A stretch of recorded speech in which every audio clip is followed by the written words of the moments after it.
Hi guys. पहला video में हम लोग वन टॉपिक पढ़े थे और वन टॉपिक में हम लोग पढ़े थे अम्ल तथा भस्म का परिभाषा।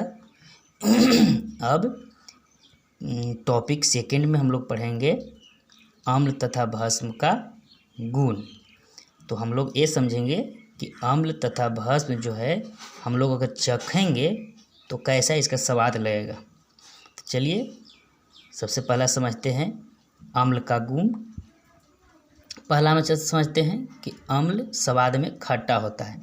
अम्ल स्वाद में खट्टा होता है, ये तो नॉर्मल गुण है कि अम्ल को हम लोग जब चखेंगे तो स्वाद में खट्टा ही लगेगा। लेकिन दूसरा समझते हैं हम लोग एग्जाम्पल, अम्ल विषैले तथा तीव्रनाशक होते हैं। दूसरा में कह रहा है कि अम्ल विषैले तथा तीव्रनाशक होता है। ये दो चीज़ समझ सकते हैं। विषैले माने बीख, यानी अम्ल को हम लोग खाएंगे अगर चखेंगे तो बीख पैदा कर देगा, जैसे बिच्छू का डंक जो मारता है वैसे कर देगा।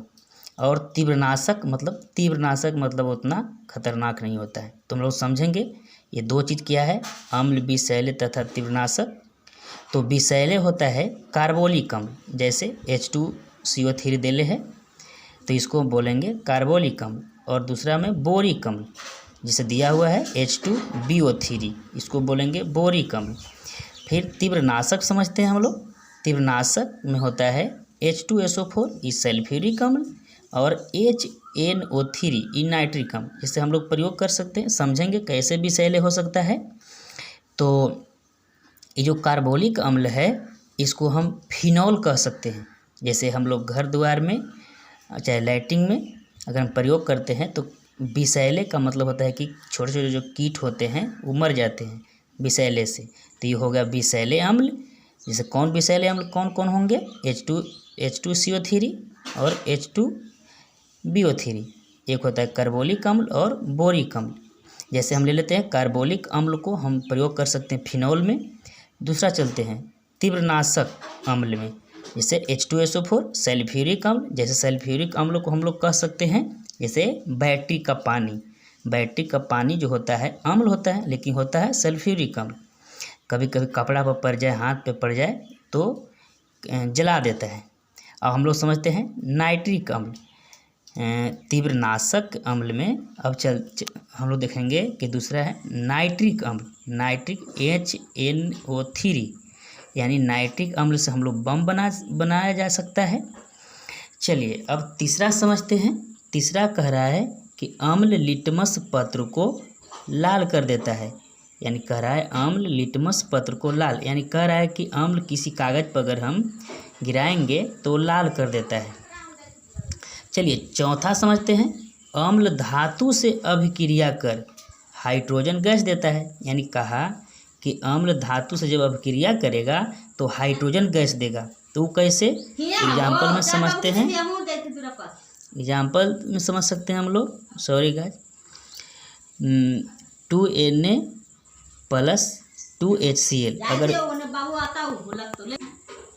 चलिए देखिए, अम्ल धातु से अभिक्रिया कर हाइड्रोजन गैस देता है। जैसे एग्जाम्पल में 2Na यानी सोडियम + HCl, हाइड्रोक्लोरिक अम्ल को अगर दोनों को हम लोग अगर जोड़ के अभिक्रिया कराएंगे तो NaCl बनता है, यानी नमक बनता है।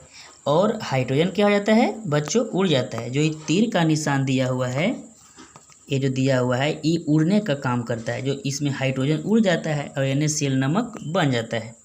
पाँचवा समझेंगे गुण, अम्ल भस्म से अभिक्रिया कर लवण तथा जल बना जाता है। अब समझिए, अम्ल भस्म से अभिक्रिया कर लवण तथा जल बनाता है। लवण नमक और जल H2 जाने करते हैं।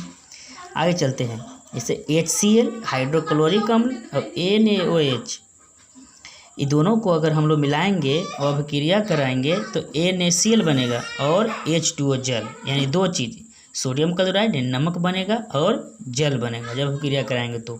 चलिए अब छठा चलते हैं, अम्ल जल से अभिक्रिया कर ऊष्मा उत्पन्न करती है। अम्ल जल से अभिक्रिया कर ऊष्मा उत्पन्न करती है। यही हम लोग 6 गुण अम्ल का समझे। अब तीसरा टॉपिक में हम लोग समझेंगे भस्म का गुण। चलिए देखिए, स्क्रीनशॉट आप लोग कर लीजिएगा। और इसी तरह से अम्ल और अम्ल, भस्म और क्षार को पूरा चैप्टर को हम लोग बहुत अच्छी तरह से आप लोग नोट के साथ बताने का प्रयास करेंगे। Thank you. मेरा चैनल है, इसको आप सब्सक्राइब कीजिए।